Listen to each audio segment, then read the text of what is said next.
00181810 आणि 1026 ह्या तीन एकाच मालकाच्या कंपनी आहेत. का कुठून तर मला वाटतं नांदेड साईड आणि कोल्हापूर साईडवरून माल येत आहेत. हे 2-4 वर्षापासून यांचं रॅकेट आहे. हा एकच कंपनी नाही, अशा बऱ्याच कंपन्या आहेत साहेब.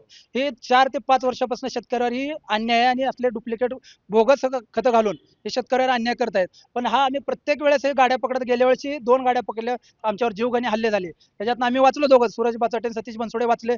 त्यावेळेस आम्ही तक्रार दिली मान्य साहेबाला, त्यांनी दखल घेतली नाही. मध्यंतरी सोलापूरला खत पकडून दिला.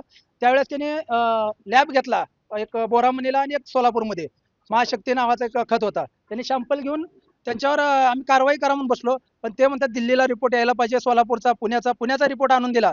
ते म्हणतात ते रिपोर्ट तुमचे ओरिजिनल नसतात, आम्ही आणलेले तेच खरे. मग हे कुठं तर कृषी अधिकारी मॅनेज आहेत का, हा सगळ्यात मोठा सवाल आहे आमचा. कारण त्यांच्या आशीर्वादाशिवाय हे चालत आहेत का? नाही. तुळजापूर तालुक्यातले ते कृषी अधिकारी असतील, इथले असतील, यांना तुम्ही चौकशी यांची लावली पाहिजे. हा माझा सवाल आहे सध्या यांना सगळ्याला मीडियामार्फत त्यांची चौकशी केली पाहिजे. आम्ही जिल्हाधिकाऱ्याला आता तेच बोललो, लवकरात लवकर याच्यावर ऍक्शन घ्या, अन्यथा आम्ही एकही दुकान नाही ठेवणार नाही ह्या तालुक्यातलं.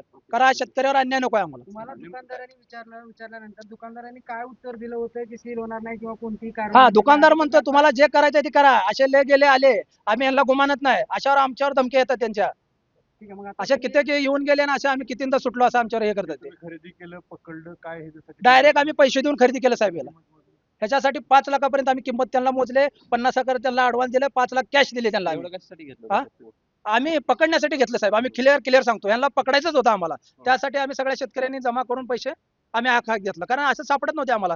कारण असं पकडायला गेलं तर आमच्यावर गुन्हे दाखल केले त्यांनी. आता जिल्हाधिकाऱ्यांनी तुम्ही भेट घेतलेली, जिल्हाधिकाऱ्यांनी तुम्हाला याबद्दल काय संदर्भ नाही, दिलेला, जिल्हाधिकारी काय साहेबांनी आम्हाला त्यांनी सांगितलं, व्यवस्थित सांगितलं की आम्ही त्यांच्यावर योग्य ती कारवाई करू. आता त्यांनी टीम पाठवतात त्या दुकानदारावर आणि त्या व्हर्टीच्या दुकानदारावर योग्य ती कारवाई करून त्यांना जास्तीत जास्त शिक्षा करण्याचा करून त्यांना न्याय देऊ असं आम्हाला त्यांनी सांगितलं.